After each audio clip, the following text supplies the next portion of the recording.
how do you know when to sell, right? So you guys might be wondering that again. So now you know how to pick the strike, you know how to pick the expiration, you know how to choose a stock that's leading in a leading sector. How do you know when to actually sell it? So you're buying it here as soon as it breaks the high of this inside day.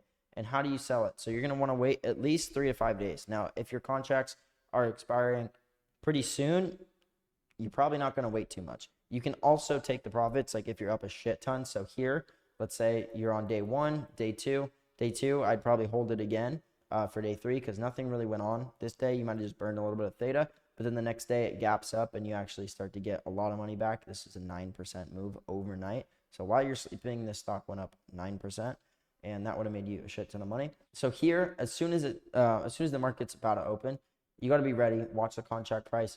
And here, this is when I would sell at least half of my position. So you're going to be up a few thousand% at this point. The stock made a 35% move in 2 days, and you expected a 21% move within 5 days. So you're going to be up thousands of percent here. This is like, there's absolutely zero doubt about that. So as soon as you see that you're actually up that much and the stock is working out, sell at least half of your position, cover that initial investment, plus take some profits, and then hold the rest and wait.